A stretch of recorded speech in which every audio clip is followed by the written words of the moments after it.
მოგესალმებით. ეთერშია BMG ავტოშოუ ნიკა შელიასთან და გიორგი დანელიასთან ერთად. დღეს გადაცემაში იხილავთ.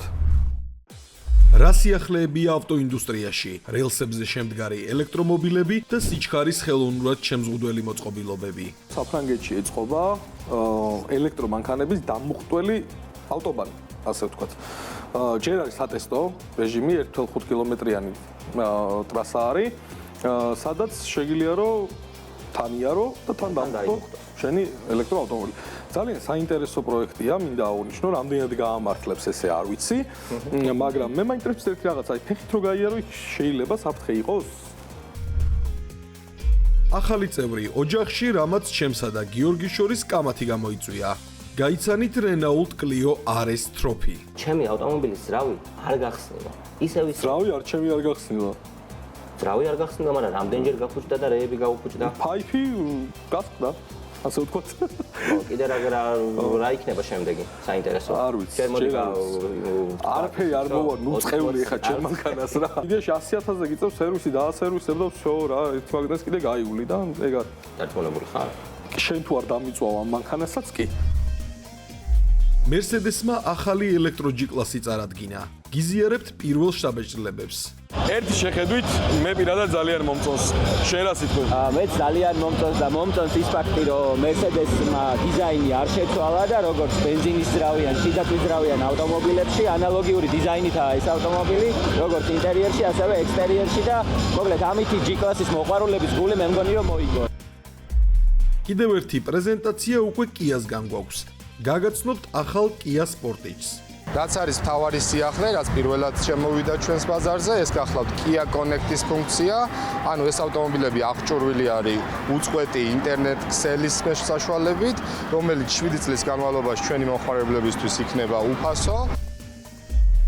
სტუმრად გვეყოლება ქალი ავტობლოგერი ნატა ხოზრევანიძე. მოგიყვებით, როგორია ქალის თვალით დანახული ავტოინდუსტრია. პატრონთან როგორი ისინიკა? გადასარევი. ზოგჯერ ვუდგებით ხოლმე ერთმანეთს. ესე ქუჩაში თუ უცნი ხარ ვიღაცას ან რაღაც? კი, ძალიან ბევრს. შენის გოგო არ ხარ და ის მეთქი შენ ხარ.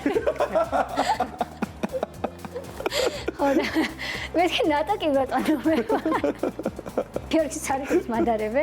ერთ მაისს კი დამიწერა, გიორგი როგორ გამხდარ ხარ? მისტებრი რომ არა, ვერ გიცნობიო. და რა გინდა ამ სფეროში წადიფრჩხილები გააკეთე, წადითმი შეღება ისწავლე და მსგავსი რაღაცეები რა და რა ვიცი ხალხო მოდით დავდგეთ გზაზე და ვნახოთ ვინ ფრჩხილებს გააკეთებს და ვინ ავტომობილს მართავს. საკმაოდ თავები განწყდება. სანამ ახალ ამბებზე გადავალთ, ძალიან საინტერესო სიახლეები შევიტყვეთ საფრანგეთში ეწყობა ელექტრომანქანების დამუხტველი ავტობანი, ასე ვთქვათ. ჯერ არის სატესტო რეჟიმი 1,5 კილომეტრიანი ტრასა არის, სადაც შეგიძლია რომ თანიარო და თან დამხტო შენი ელექტროავტომობილი. ძალიან საინტერესო პროექტია, მინდა აღვნიშნო, რამდენად გაამართლებს ესე არ ვიცი, მაგრამ მე მაინტერესებს ერთი რაღაც, აი ფეხით რო გაიარო, შეიძლება საფრთხე იყოს? არ მგონია. რომ ფეხით გავლისას საფრთხე იყოს, ანუ ვფიქრობ, რომ მსგავს ტექნოლოგიებს მინიმუმ 30 წელი უნდა ალბათ კიდევ რომ გავითარდეს და ალბათ კიდევ 40 წელი რომ ჩვენთან საქართველოში დაიწყო. ამასობაში აგერ ჩინეთში გამოუშვეს პატარეები, რომელიც გატარებს რამდენ 1300 ხო, კაი ბლომად არის ერთი დამოხტვით. თვის სამყოფი მანძილი არის იდეაში. ერთი თვე რო გეყოს თავისუფლად რო იოზრაოს სამსახურის სახლი, ბატონო არ მოგიწევს და ძალიან მისასალმებელი არის. კაი ინიციატივა არის ჩინელების მხრიდან. რამდენად სანდოარი და როგორ იქნება, ეხლა უკვე დროის ამბავია, იმიტომ რომ ძალიან გაუტყდათ, ასე ვთქვათ, სახელი ელექტროავტომობილებს. ძალიან ბევრი ინციდენტი ხდებოდა და ხო, ცოტა საკამათო ამბავია. ამასობაში Mercedes-მა რა ქნა? Mercedes-იც ნელ-ნელა გადაერთო ელექტრომობილებზე და საკმაოდ საინტერესო მოდელები წარადგინეს, ჩვენც ვიყავით.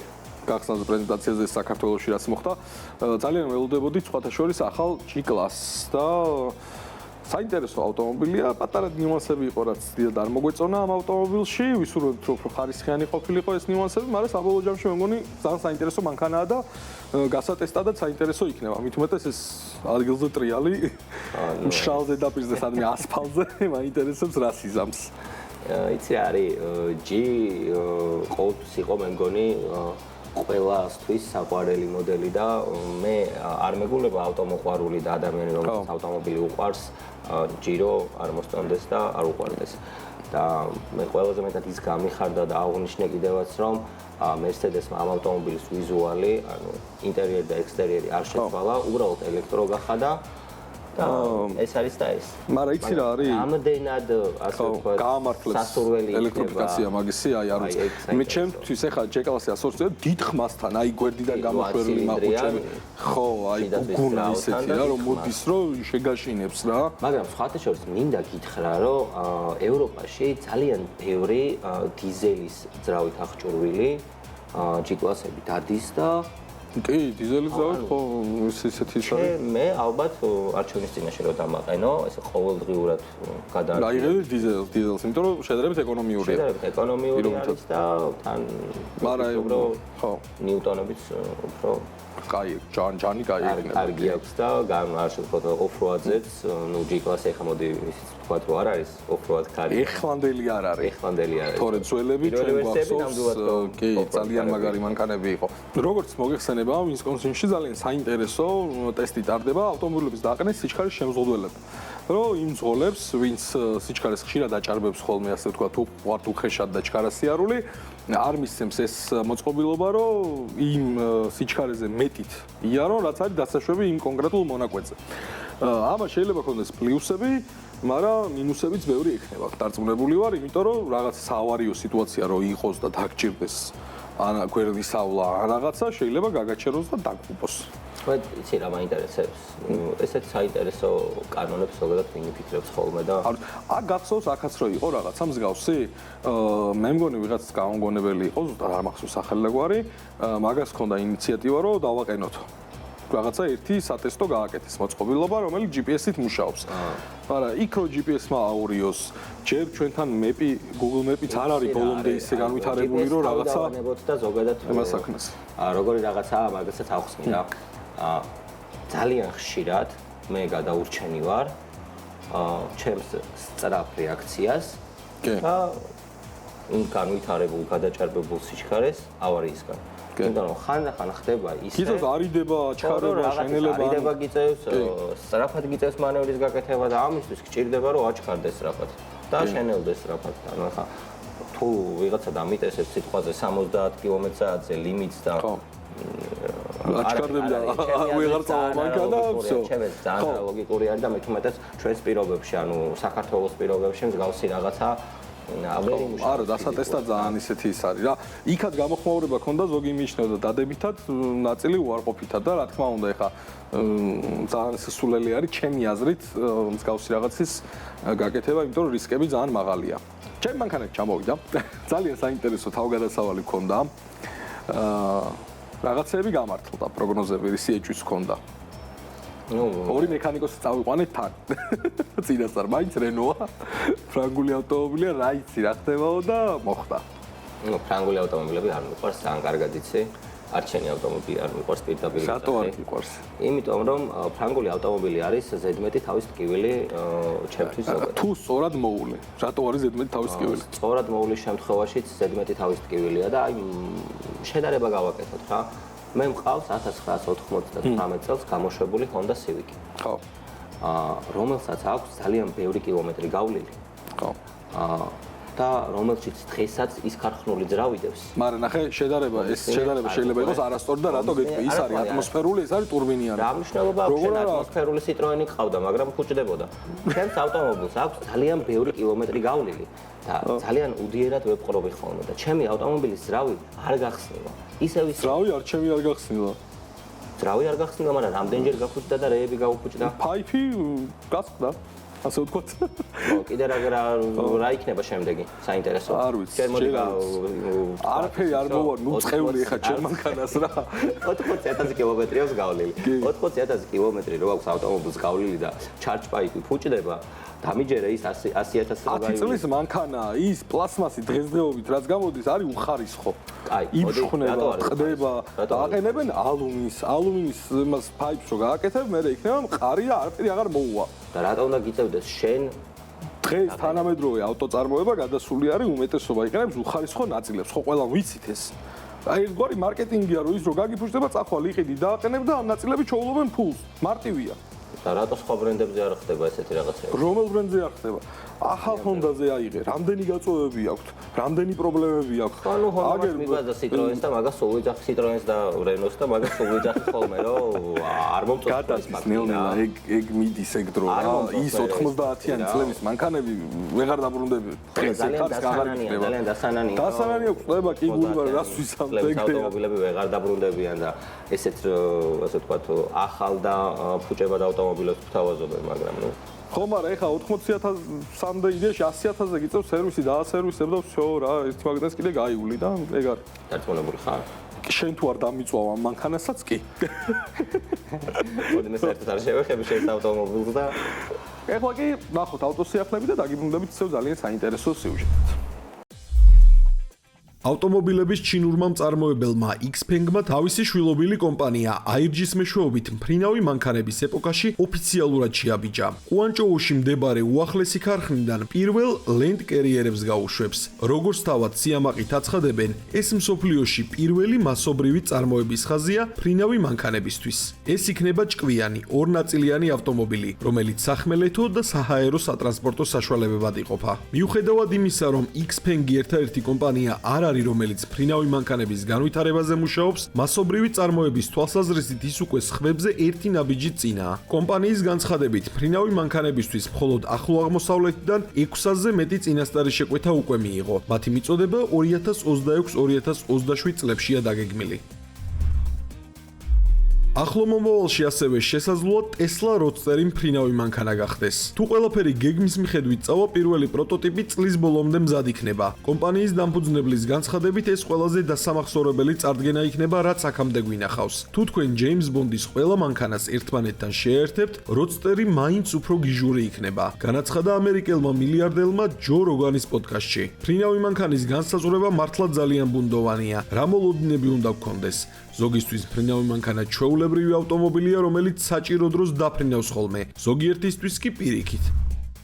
ამერიკული გიგანტი ხარვეზების გამო უკან დამატებით 114,000 ავტომობილს გაიწვევს. ეს სამი მოდელის ეგზემპლარების ჯამია, რაც ჯამურად Ford-ის მიერ უკან გაწვეული მოდელების რიცხვს 134-მდე სწევს. მოდით ცეცხლს ნავთი მოვასხათ და გეტყვით იმასაც, რომ წელს Ford-მა უფრო მეტი ავტომობილი გაიწვია უკან, ვიდრე GM-მა, BMW-მ, Honda-მ, Mercedes-მა და Hyundai-მ ერთად. მოდი დავიწყოთ სათადარიგო ნაწილების პრობლემებით. ამერიკის საგზაო მოძრაობის უსაფრთხოების ადმინისტრაციის განცხადებით შესაძლოა სიჩქარეთა 10 სიჩქარიანმა კოლოფმა 34,491 მძღოლის ავტომობილი პარკინგის რეჟიმიდან ნებისმიერ დროს ამოაგდოს. ამ კონკრეტულ გამოშვებას 17-21 წლებში Ford-ისა და Lincoln-ის არაერთი მოდელი სათადარიგო ნაწილად იყენებდნენ. პრობლემა ისაა, რომ შესაძლოა ამ კოლოფებში საკისარი არ იყოს დამონტაჟებული, რაც დაგორების რისკს ზრდის. შესაბამისად, ეს პრობლემა მოდელების ფართო სპექტრს შეეხო. F150, Expedition-ი, Navigator-ი, Ranger-ი, Explorer-ი, Transit და Mustang-ი. ხარვეზის შესახებ Ford-მა მიმდინარე წლის ზაფხულში შეიტყო, როცა Mustang-ის მძღოლმა იჩივლა ავტომობილის დაგორების გამო. სიჩქარეთა კოლოფის დაშლის შემდეგ საკისარი ვერსად ნახეს. მალევე კი კიდევ ერთმა შემთხვევამ იჩინა თავი. 2017-2019 წლების Ford Flexi ხომ არ ყავთ. შეიძლება თქვენი მანქანა გაწვეული 64,938-ში ერთ-ერთია. აღმოჩნდა, რომ შესაძლოა შუა მგზავრობისას ცენტრალურ დგარზე არსებული მძღოლის კარის საპირე თქვენს მანქანას მოსძვრეს და საფრთხე შეგექმნათ როგორც თქვენ, ისე მოძრაობის სხვა მონაწილეებს. და ბოლოს, Ford-ი 2022-2023 წლებში გამოშვებულ 14,853 ცალ F150 Lightning-საც გამოიწვევს. ამ შემთხვევაში კომპანიის დანაშაული მეტნაკლებად საპატიოა. შესაძლოა ამ მოდელების უკანა გაბარიტულ ფარზე თვალით უხილავი დაზიანებები იყოს, რაც ფარში წვიმის მოხვედრას და სავარაუდოდ მის გაფუჭებას გამოიწვევს. თუმცა მთავარი პრობლემა ის არის, რომ ეს მოდელები 2023 წელსაც გაიწვიეს და როგორც ჩანს საუკეთესოდ ვერ შეაკეთეს. ხარვეზიანი ავტომობილების უკან გაწვევის საქმეში Ford შესაძლოა კონკურენტი არ ყავდა, თუმცა შეიძლება გამოუჩნდეს. ამერიკის საგზაო მოძრაობის უსაფრთხოების ეროვნულმა ადმინისტრაციამ Honda-ს წინააღმდეგ 3 ერთმანეთისგან განსხვავებული გამოძიება დაიწყო. ერთ-ერთი მათგანი ეხება აირბაგების მოულოდნელ გახსნას 2018-2022 წლის Odyssey-ის მოდელებში. ადმინისტრაციამ მიიღო 18 საჩივარი იმასთან დაკავშირებით, რომ აირბაგები მართვის მომენტში მოულოდნელად აქტიურდება. შესაძლოა ეს მოხდეს ორმოში ბორბლის ჩავარდნით ან სხვა მსგავსი კონტაქტებისას, როდესაც უსაფრთხოების ამ ზომის საჭიროება საერთოდ არ დგას. მეორე გამოძიება ეხება 2023-24 წლების Honda Pilot-ის უკანა სავარძლების უსაფრთხოების ღვედის გაფრთხილების სისტემას. საგზაო მოძრაობის უსაფრთხოების ადმინისტრაციამ ამ საკითხთან დაკავშირებით 6 საჩივარი მიიღო. მომჩივანთა განცხადებით უსაფრთხოების სისტემა არასწორ სიგნალებს იძლევა. ორივე შემთხვევაში, როცა შეკრულია, განგაშტეხს, როცა გახსნილია პირიქით. ეს პოტენციურად ძალიან სახიფათო ხარვეზია განსაკუთრებით კი მცირეწლოვანი ბავშვების მშობლებისთვის, რადგან შესაძლოა მანქანამ არ გაგვაფრთხილოს, როცა ბავშვის ღვედი შეკრული არ არის. ბოლო გამოძიება კი ყველაზე საგანგაშოა. 2020-2022 წლის CR-V ჰიბრიდები მაგისტრალზე მოძრაობისას სიმძლავრეს გაუფრთხილებლად კარგავენ. უეცრად ინთება ჩეკ სიგნალი და მანქანის სიჩქარე ეცემა. ძღოლმა ავტომობილი უნდა გადააყენოს და თავიდან დაქოქოს, რაც ხარვეს აგვარებს, თუმცა არა საბოლოოდ. პრობლემასთან ერთად იშლება შეცდომის კოდებიც, ეს კი პრობლემის წყაროს მიგნებას ძალიან ართულებს. ილინოისში დააკავეს Tesla-ს მძღოლი, რომელიც გზის განაპირას გაჩერებულ პოლიციის Ford Explorer-ს დაეჯახა, თუმცა ეს მორიგი ბანალური შემთხვევა არ არის. კანონდამრღვევმა განაცხადა, რომ საჭესთან ჩაეძინა, თუმცა შეჯახება არ უნდა მომხდარიყო, რადგან ავტომობილი ავტოპილოტის რეჟიმით გადაადგილდებოდა. ოფიცრებმა ჯანმრთელობის მსუბუქი დაზიანებები მიიღეს და საავადმყოფოდან მალევე გაეწერნენ. რაც შეეხება მძღოლს, ის ავარიის გამო არ დაუკავებიათ. აღმოჩნდა, რომ Tesla-ში დატენილი იარაღი იდო, რომლის ტარების უფლებაც ჯოზეფ ფრესოს არ ქონია. გარდა ამისა, ის დაჯარიმდა იმის გამო, რომ სავალ ზოლზე გაჩერებულ პოლიციის მანქანასთან მიახლოებისას სიჩქარე არ შეანელა.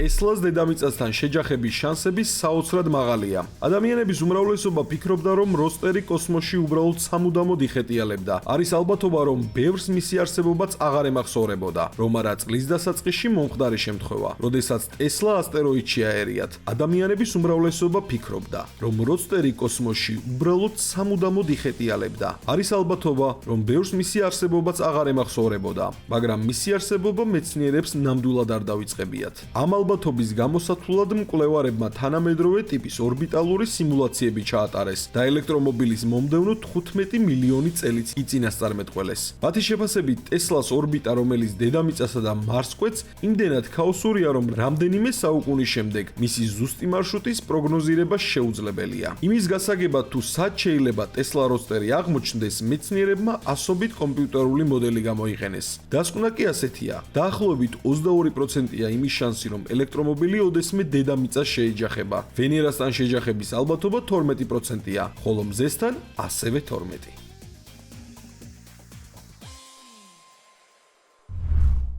მოკლედ ვიყავით Mercedes event-ზე, სადაც წარადგინეს ახალი ავტომობილები.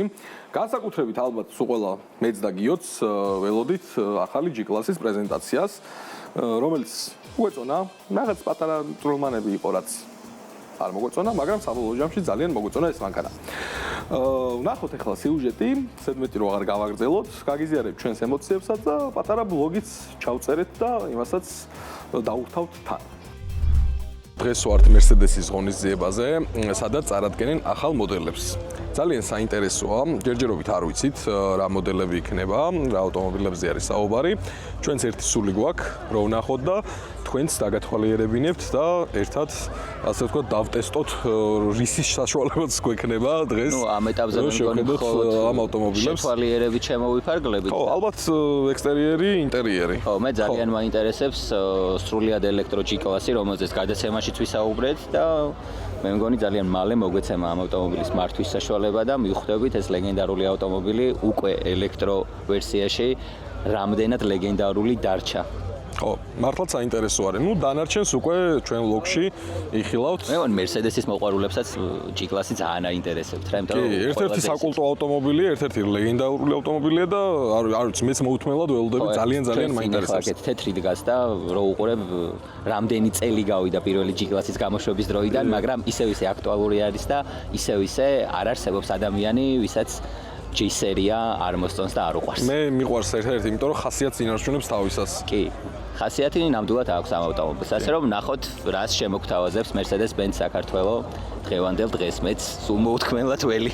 მოკლედ დარჩი ჩვენთან ერთად და დანარჩენს ჩვენ ლოგში იხილავთ.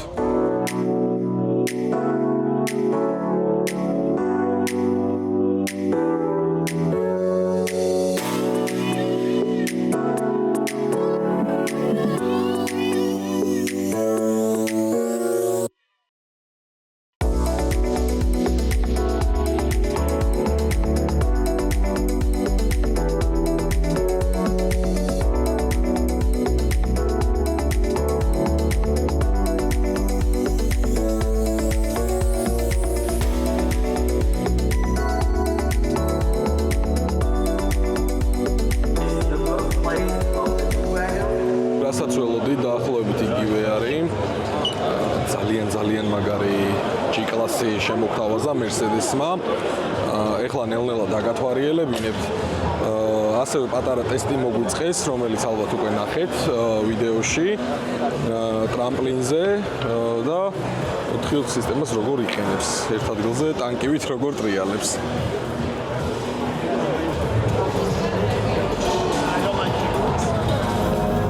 ძალიან ლამაზი ფერია, მატია და აი არ ვიცი ულამაზესია.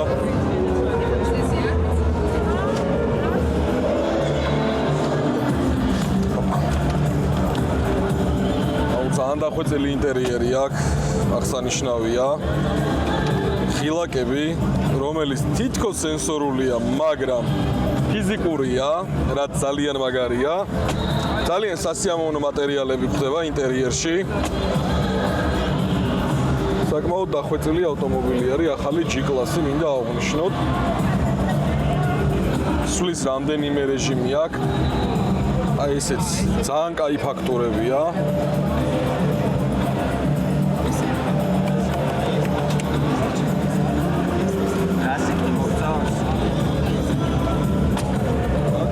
ფერებს აქედან ვარეგულირებთ ინტერიერის. ეს განსაკუთრებით მომეწონა, ძალიან ლამაზ დიზაინი აქვს. აქედან ტაჩპადი, რომელიც ძალიან მარტივი სამართავია. დამთავარი, რაც Mercedes-ში არ შეცვლილა და ალბათ ყველას მოგწონს, არის აი ეს. მოდიში მეგობრებო, ერთი წამით. კარის ხმა. აი ეს ხმა არის ყველაფერი ამ მანქანაში. მოკლედ, ახალი G-კლასი, სრულად ელექტრო. რა შეგვიძლია ერთი შეხედვით რო ვთქვათ. ძალიან სახალისო ავტომობილი იქნება, ეს უნდა აღვნიშნოთ. უსწორმასწორო რელიეფზეც ძალიან კარგი იქნება და აი ეს 360 ტანკივით ერთ ადგილას რო ტრიალებს, აი არ ვიცი.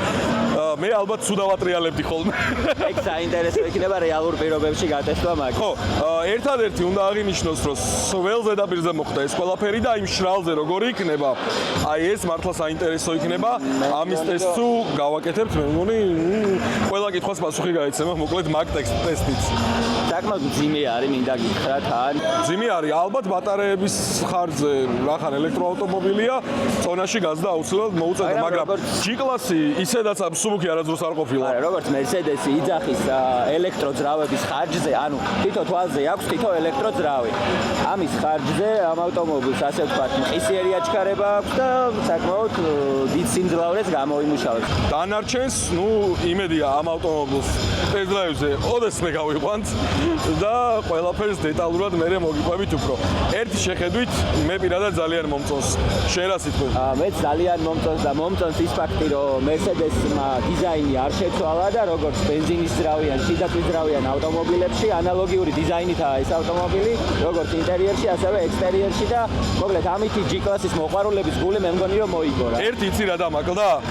გვერდზე მაყუჩი გამოსული. მე მგონი ეგ ყველას დაგვაკლდა, მაგრამ ნახოთ რამდენად მივეჩვევით ელექტრო G-კლასში რა.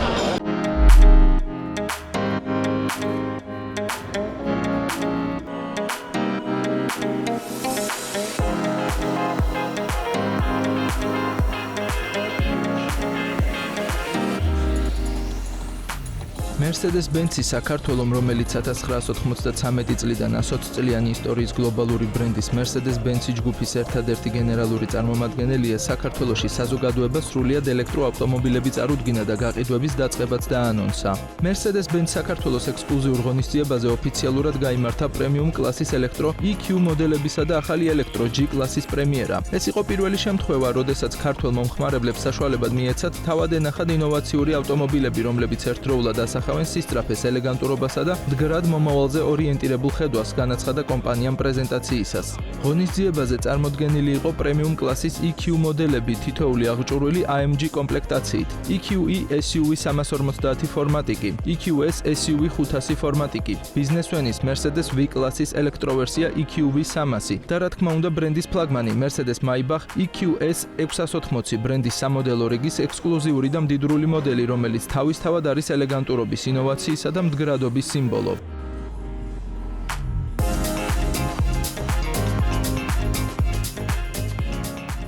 ღონისძიების მთავარი ვარსკვლავი იყო Mercedes-Benz G580 EQ Technology, G კლასის სრულიად ახალი ელექტროვერსია. G-ს შეუცვლელი ხასიათი და გამძლეობა სრულად შენარჩუნებულია, თუმცა ახლა ის მოქმედებს სრულიად გამონაბულქვის გარეშე, განაცხადეს ავტომობილის წარდგენისას. მისი ყველაზე გამორჩეული მახასიათებელი 4 დამოუკიდებელი ელექტროძრავაა, თითოეული ბორბლისთვის ცალ-ცალკე. მიუხედავად იმისა, რომ ეს ავტომობილი თითქმის 3.5 ტონას იწონის, მისი 4 ძრავა მყისიერად აწვდის უზარმაზარ ძალასა და ბრუნვის მომენტს. ეს ინოვაციური სისტემა საშუალებას იძლევა ადგილზე საკუთარი ღერძის გარშემო შეასრულოს 360 გრადუსიანი შემოbrunება, სულ რაღაც 15-20 წამში. გარდა G-Turn-ისა, ახალი G580 EQ Technology გვთავაზობს კიდევ ერთ ინოვაციურ ფუნქციას, G-Steerings. ეს არის სისტემა, რომელიც 4-ვე დამოუკიდებელ ელექტროძრავს იყენებს, რათა ავტომობილმა შეძლოს უკიდურესად მკვეთრი შემოbrunება და მიმართულების სწრაფი შეცვლა. განსხვავებით ჩვეულებრივი SUV-ებისგან, G580 თითოეულ ბორბალზე ცალკე მიაწოდება ბრუნვის მომენტი, რის შედეგადაც შემოbrunების რადიუსი მნიშვნელოვნად მცირდება და მანქანა ვიწრო გზებშიც კი საოცრად მოქნილი ხდება.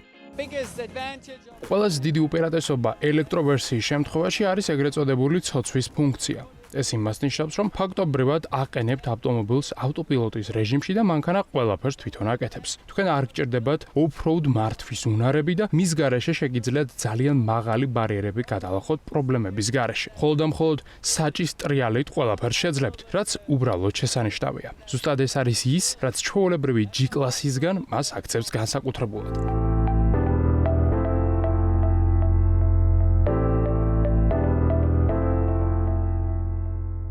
მძლავრი ელექტროძრავები, ინოვაციური ელემენტის სისტემა და სიჩუმე, რომელიც მართვის ახალ გამოცდილებას ქმნის. როგორც Mercedes-Benz საქართველოში აცხადებენ, Mercedes-Benz G580 EQ Technology არის მაგალითი იმისა, თუ როგორ შეიძლება განვითარდეს ლეგენდა ისე, რომ შეინარჩუნოს თავისი სული და ამავდროულად გახდეს მომავლის ნაწილი. ეს არის G კლასი, რომელიც ისევ მზადაა მსოფლიოს დაპყრობისთვის. ახლა უკვე სრულიად ახალი ელექტროძალით. სწორედ ეს არის G580-ის განსაკუთრებულობა. როგორც კომპანიაში აცხადებენ, ეს არის ნათელი მაგალითი იმისა, თუ როგორ ერთიანდება ტრადიცია და პროგრესი Mercedes-Benz-ში.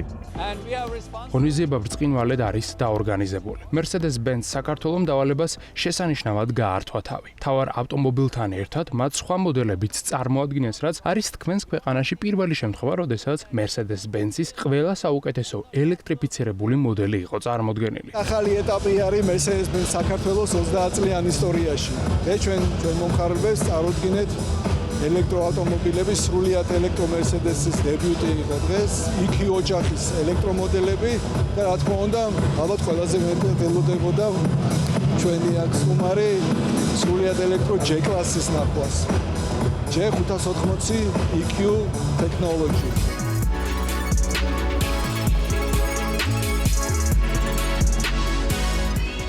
Mercedes-Benz საქართველოსთვის ეს პრეზენტაცია არის არამხოლოდ ახალი მოდელების წარდგენა ქართველი მომხმარებლებისთვის, არამედ ეს არის მნიშვნელოვანი გზავნილი, რომ კომპანია მზად არის ქართულ ბაზარზე დაამკვიდროს სრულიად ელექტროავტომობილების მომავალი. ადგილობრივ მომხმარებლებს საშუალება ექნებათ ისარგებლონ არამხოლოდ უახლესი ელექტრომოდელებით, არამედ გახდნენ გლობალური მოძრაობის ნაწილი, რომელიც ეკომეგობრულ და პასუხისმგებლიან მომავალზეა დაფუძნებული.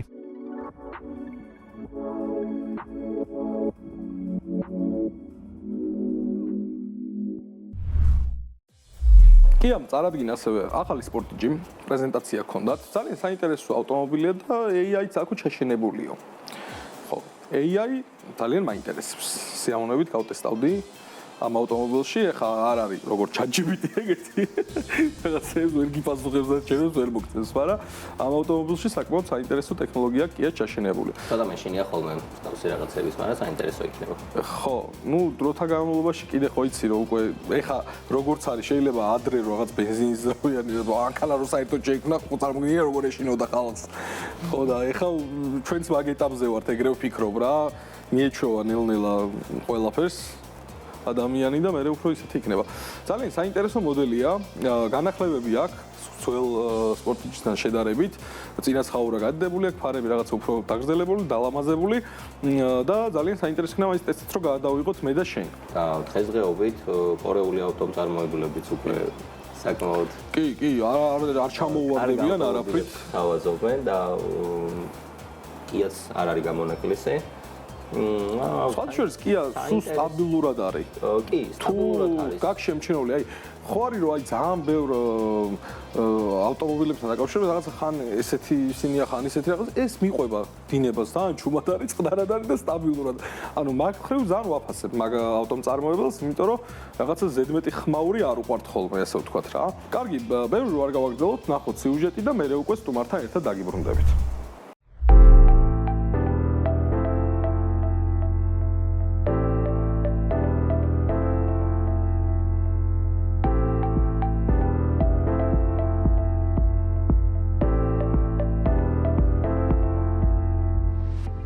ოჯახური გარემო ბავშვებთან ერთად Kia საქართველოს Kia Sportage-ის პრეზენტაციისთვის შექმნა. საოჯახო შეკრება ორგანიზატორებს შემთხვევით არ დაუგეგმავთ. ახალი SUV მოდელი, რომელიც მომავალ მფლობელებს, Kia საქართველოს გამოცდილ კლიენტებსა და მეგობრებს წარუდგინეს, საიმედო პარტნიორებთან ერთად საოჯახო თავგადასავლების ახალ სივრცეს ქმნის.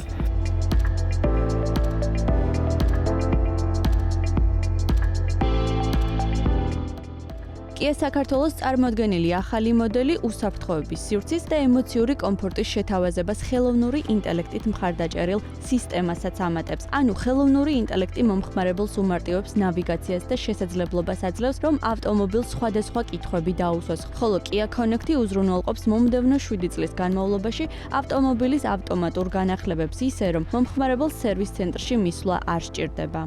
დღეს ვქონდა ყველაზე საოჯახო SUV-ის ყველაზე პოპულარული SUV-ის პრეზენტაცია, ეს გახლავთ განახლებული Kia Sportage და სწორედ ამიტომ ღონისძიება მოვაწყეთ საოჯახო სტილში.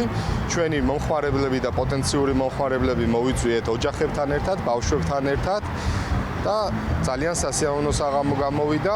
Kia Sportage-ს დიდი წარდგენა არ ჭირდება, ის ყოველთვის გამოირჩევა პოპულარობით, ასევე ელეგანტური და ინოვაციური დიზაინით და მაღალ ტექნოლოგიურობით. რაც არის მთავარი სიახლე, რაც პირველად შემოვიდა ჩვენს ბაზარზე, ეს გახლავთ Kia Connect-ის ფუნქცია. ანუ ეს ავტომობილები აღჭურვილი არის უწყვეტი ინტერნეტ ქსელის საშუალებით, რომელიც 7 წლის განმავლობაში ჩვენი მომხმარებლებისთვის იქნება უფასო. ახალი Kia Sportage-ის პრეზენტაციისას Kia საქართველოს სტუმრებს მხიარულ და მეგობრულ გარემოსთან ერთად სიურპრიზები და სპეციალური შეთავაზებებიც დაახვედრა. კომპანიაში ამბობენ, რომ მათი მომხმარებლების ნდობა ფასდება, ნათქვამი საქმითაც დამტკიცდა.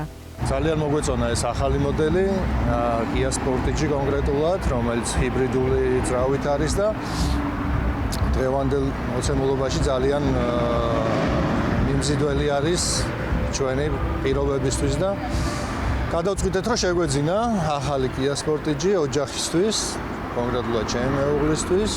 ყველა ემოცია და საჩუქარი ახალ SUV მოდელს უკავშირდება. ავტომობილს, რომელიც მისმა შემქმნელებმა მომავალი მფლობელისთვის ჭკვიანი პარტნიორის მისიით შექმნეს. ახალი Sportage-ის სისტემის ერთ-ერთი უპირატესობა მისი უსაფრთხოების სისტემაა, რომელიც ბრმა ზონის და დისტანციის ავტომატური კონტროლის საშუალებით უსაფრთხო დისტანციას მძღოლის ძალისხმევის გარეშე უზრუნველყოფს. თანამედროვე ტექნოლოგიებით, კამერებისა და სენსორების დახმარებით, ახალი Kia Sportage-ის საგზაო მოძრაობისას რეალურ დროში ანალიზებს ვითარებას და რეაგირებს. დამატებითი კომფორტისთვის ავტომობილის მფლობელს Kia Connect სისტემის დახმარებით მანქანის კონტროლი, მათ შორის სისტემის განახლებების, სმარტფონით კონტროლი შეეძლება.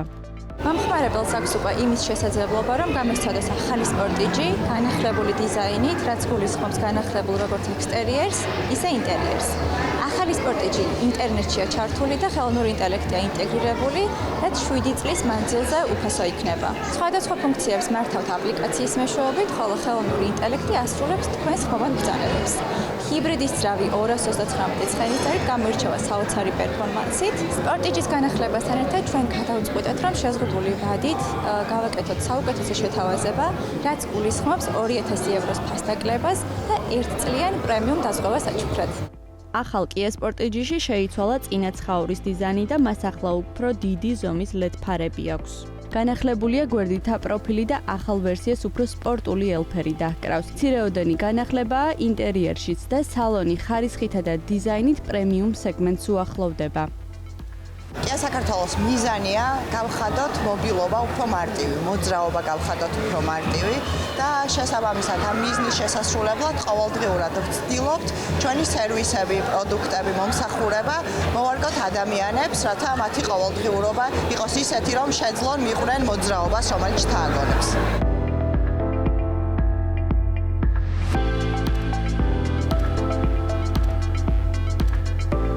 კომპაქტური SUV სეგმენტისთვის Kia Sportage-ის შემქმნელებმა მგზავრების კომფორტი და საბარგულის სივრცის მნიშვნელობა ერთიანად გაითვალისწინეს, რაც Kia საქართველოს მხრიდან მისი როგორც საოჯახო მანქანად პოზიციონირებისთვის კიდევ ერთი არგუმენტი გახდა. კომპანიის, რომელიც საქართველოში Kia-ს ოფიციალური დისტრიბუტორია და მომხმარებლებისთვის ავტომობილების სერვისთან ერთად საჭიროების შემთხვევაში სათადარიგო ნაწილებსაც უზრუნველყოფენ. დღეს ჩვენი გადაცემის სტუმარია ავტობლოგერი ნატა ხოზრევანიც. პირველში ძალიან დიდი მადლობა, რომ მოხვედი ჩვენთან სტუმრად. როგორ ხარ? 2 სიტყვით. მადლობა გადასარევად და მადლობა თქვენ რომ მომიწვიეთ და ვარ დღეს თქვენთან ერთად. ნატა, შენი არხის დაწყების ინსპირაცია რა იყო? რატო გადაწყვეტე ავტომობილები? ავტომობილები, იმიტომ გადავწყვეტე რომ პირველ რიგში მიყვარს ავტომობილები, უბრალოდ გატაცება და ჰობი არ არის, ეს სიყვარულია, ადამიანებად აღვიქვა, სულიერებად, რაც ძალიან მომწონს რა, ვესაუბრები როგორც სულიერ არსებებს. ავტოარხის თემა იქიდან წამოვიდა, რომ გარშემო იმდენი კარგი ავტომობილი მყავს ჩემს საძმაკაცოში, სამეგობროში, ოჯახშიც კი, რომ მეთქი მოდი ვცდი რა, დავტესტავ და ხალხსაც გავაცნობ, როგორია ესათვის ავტომობილი. ეგ იყო ამ იდეის იდეაც და დავიწყე, ნუ დღემდე ვაკეთებ ამ საქმეს და ძალიან დიდი სიამოვნებით თან. მაყურებლებიც ასეთ ისე მყავს. თან ქალები ძალიან ბევრი ქალი უყურებს ჩემს ავტოარხს და ეგ კიდევ უფრო დიდი სიამოვნება არის. რას გამოვარჩევდი რომელ ავტომობილს? რაც ყავს გადაღებული? რაც ყავს გადაღებული იმათგან ყველაზე მეტად, რაც მომეწონა იყო 205 კუპე.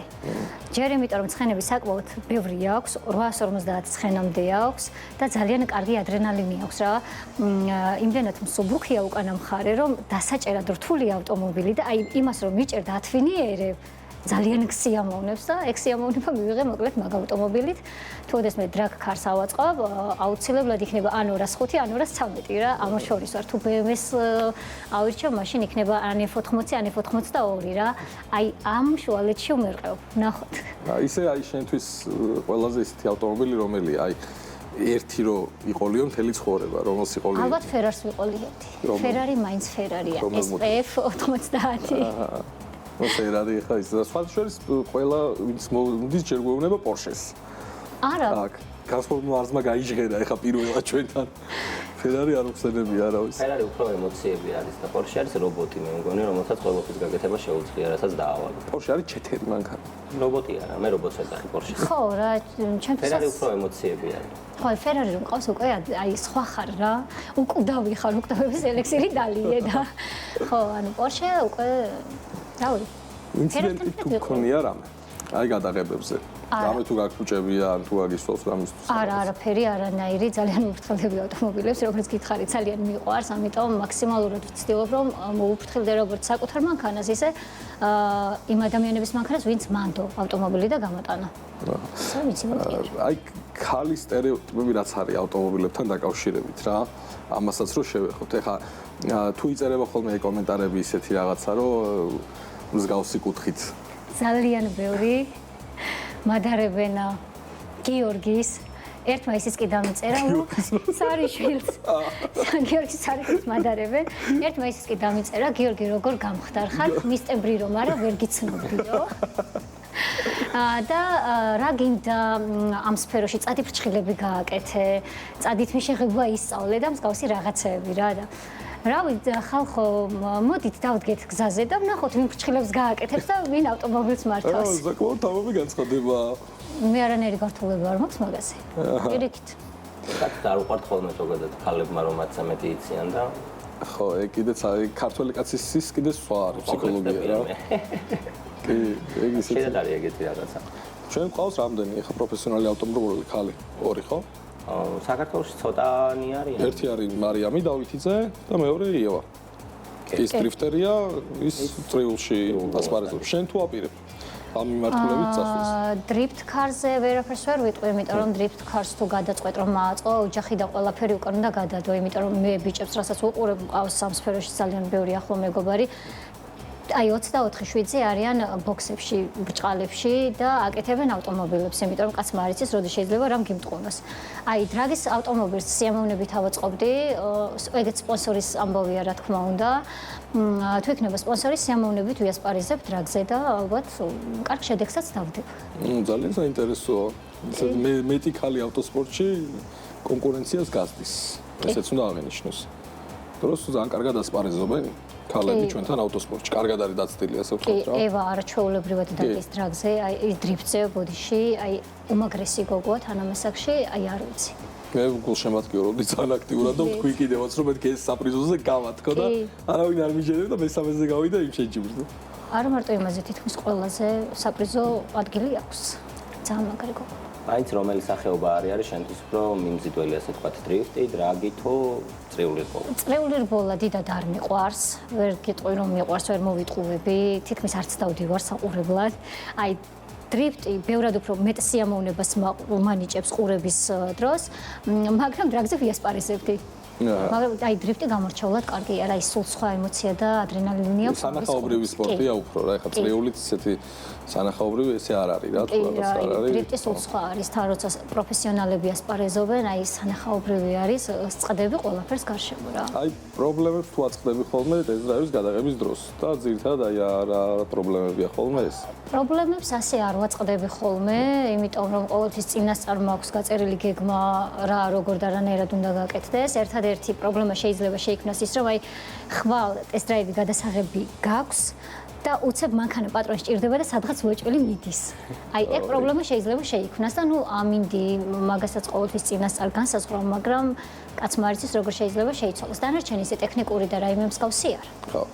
ან ტექსტების ხრივ არ რაღაცა. ტექსტების ხრივაც არა, ანუ დადგმული რაღაცები ყველაზე მეტად არ მიყვარს, ამიტომ წინასწარ არაფერს არ ვიზეპირებ. ავტომობილში რაც მომწონს და რაც არ მომწონს, ზუსტად იმას ვიძახი. აი ჩვენიანია.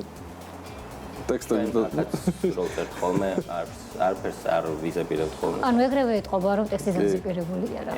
კი. საომავლოდ აი რამე განვითარებას როგორ უყურებ თვითონ შენი არხის? რამე პროექტებს თუ აპირებ ისეც? პროექტი მინდა საკუთარი გარაჟი გავაკეთო.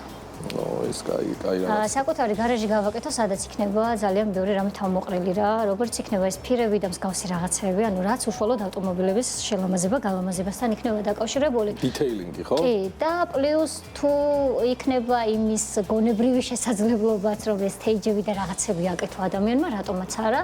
ეგეს თუ იქნება ჩემს გარაჟში, სიამოვნებით ვიმუშავებ მაგანხრით და აი ცხოვრების ბოლომდე გავაგრძელებ მაგ ხას რა, ანუ უკან არ ჩამორჩები არავის. ხალიტუნერი არ ყავს მე მგონი. ჯერჯერობით საქართველოში ვინც პროგრამულ უზრუნველყოფაზე. ხო, ჯერჯერობით არა და რომც იყოს ალბათ ძალიან ისე უყურებენ რა მაინც მაგ თემას რა. შეიძლება ხო შარი არის ზოგადად პროგრამულ უზრუნველყოფა და მე კიდე რომ ქალს მოვიდეს რავი ხო წარმოიდგინე. ხო, კაცს აპატიებენ, მაგრამ ქალს არა. არც კაცებს არ პატიებენ ხოლმე, სხვა შორის მინდა ვთქვა. ხშირად ხდება ხოლმე, ნუ კი სტატუსებით ებრძვი. სტატუსებით ბრძოლა, მაგრამ ანუ ზოგადად პროგრამული ტიუნინგი ისეთი რაღაცა არის, რომ შეიძლება ყველაფერი მოხდეს რა. ხო, რა რაღაცები ვერ გაითვალისწინებს ძრავში, კოლოფში, აი ეგ აი ბევრი. ერთ-ერთი კავშირში არის თვითონ იმ ადამიანთან, შემდეგ ვინც ეს ძრავი ააწყო და სიტყვაზე ალების სანთელს ვინც გადაუჭირა. პირველი კომენტარი თუ გახსოვს. აი რა იყო შენი პირველი კომენტარი ვიდეო რო დადე. პირველი კომენტარი მაგარია იყო მგონი რა, მუსტანგი დავდე ჩემი საკუთარი და ძალიან ბევრი ახლობელი იყო, ვინც ეგ გადააზიარა და ყველა რაღაცას მიწერდა და ასე პირველი კომენტარი არ მახსოვს, მაგრამ ყველა მის დაწერა რომ კარგი ხარისხის ვიდეო იყო და არ უნდა გავჩერდე. ეს სტიმული იყო. თუმცა მე რაღაც ვიდეოებში შემოიჭრან ჰეითერები, მაგრამ არა უშავს ვიგერიებ. ყველგან არია. ხო, ნუ ჰეითერი თუ არ ყავს, ჩათვალე ვერ განვითარდები რა. ხო, კრიტიკა კაი იყო ჯანსაღი. ესეც აღსანიშნავი არის. ძირითადად აი რა მარკის ავტომობილებს ანიჭებ ხოლმე უპირატესობას და რატო ამერიკოს? აი, ყოველთვის ვიყავი Mercedes-ნიკი. აი, ხომ ამბობი რომ BMW-ნიკები არიან სექტანტები, ჩვენ არანაკლებ სექტანტები ვართ, ოღონდ მართლა. მუსტანგი ვიყიდე ჩემი საძმაკაცოს გამო, ну ჟიგული რომ ყოლოდათ დამიჯერეთ, მაინც ჟიგულს ვიყიდე, იმდენად კარგი ხალხია რა მუსტანგერები, ხო და ყოველთვის ვფიქრობდი რომ მაინც Mercedes-ი უნდა მეყიდა და თან რამდენიმე მანქანა შორის ვიყავი, ან 207 უნდა მეყიდა, ან მუსტანგი და მეთქი გადასწიეთ გვერდით Mercedes-ი, მოდი მუსტანგი ვიყიდო და ну მოიწამლები რა, ადამიანი როგორც ზოგადად სხვა მარკებით იწავლები, ეგრე მოვიწავლებს და აი დღეს 5 და 9 მუსტანგს სიამოვნებით ვიყოლია. ისე მუსტანგით რამდენად გაყოფილი ხარ ყოლით? მყავდა ჩვეულებრივი შიდაწვის ზრავიანი მუსტანგი 2 და 3 იყო, მაგრამ აი ძალიან კვაყოფილი ვიყავი. ეს ეკობუსტი რაც არის ხო? ეკობუსტი კი, ტურბინიანი ზრავია და კი ამბობენ რომ პრობლემურია, მაგრამ მანქანაზე მოსმენა უნდა ისწავლო ადამიანმა, როგორც კი რამეს აი გეჩურჩულება ყურში არ უნდა აყვირო რა. უნდა გააკეთო საქმე. ზეც თუ გამოუცვლი დროულად და არაწვალებ ისე როგორც 3 და 7 ან 5 და 0-ს იდეალურად გემსახურება. ახლა მყავს 23-იანი მაქი, ელექტრომუსტანგი და ვარ ზეკმაყოფილი, აი ძალიან კმაყოფილი, ნუ მთავარია იყიდო კარგი გამოგარბენით ეს ავტომობილი და მოუვარო რა. უნდა იცადო რომ ყველა ავტომობილს მოუვარო და სათანადოდ მოგემსახურება არ მოული და კი. ჩვენ ძირითადად რაღაცა რო სკდება, ტყდება და რაღაცა მე აგებარე იცის რა თქმა უნდა სტანდარტულად სტანდარტულად რაღაცა იცის რა რაღაცა მე მაგის მიხედვით ვკიდებთ ხოლმე ხელს. რას ურჩევ იმ ადამიანებს ვის ეხა უნდა დაწყება რაღაცა ამ სფეროში შემოსვლა რა გაითვალისწინო, რას მიაქციონ ყურადღება? უნდა გაითვალისწინოს რომ ის რომ ჰეითერები იქნებიან სულ და ამან არ უნდა შეაშინოს, არ უნდა ჩაიკეტონ საკუთარ თავში და 24/7-ზე კომენტარებს არ უნდა კითხულობდნენ ვინ რას უწერს. იმიტომ რაც არ უნდა კარგი აკეთოთ, მაინც ვიღაც გამოჩნდება, ვინც სხვას შეგადარებს და მასთან შედარებით ძალიან ცუდს გამოგიყვანს. ამიტომ თუ გიყვართ ეს საქმე აკეთეთ, ისიამოვნეთ რა, მარტო იმაზე არ არის რომ ვიღაცა ფული მოგცეს ამაში და რაღაცა, აი უბრალოდ ისიამოვნეთ და ჩვენ თვითონ მიიღებთ ძალიან დიდ გამოცდილებას ამ ყველაფრით. ერთადერთი ეგ არის რა, არ შეგეშინდეთ და აკეთეთ რაც გიყვართ. შენი დრო აი რაც გაქვს ხოლმე ზოგადად რა ნაწილი ეთმობა ამ სფეროს? აუ ძალიან დიდი იმ გათვალისწინებით რომ ვმუშაობ, მე მოვდივარ ვიღებ, ყავს ოჯახი, შვილი, იმას ალკედრო უნდა, ნუ შაბათ-კვირა მთლიანად ამ ამბავზე მაქვს დათმობილი, თუ დრიფტია და დრაგია, ნუ მაგას არ ვტოვებ არც ერთ შემთხვევაში და ანუ საკმაოდ დიდ დროს ვუთმობ რა, ჯერ მარტო ჩემი მანქანის გადაღებებს და ყველაფერს, აი მიყვარს მანქანებთან ურთიერთობა და დროს დათმობაც მათთვის.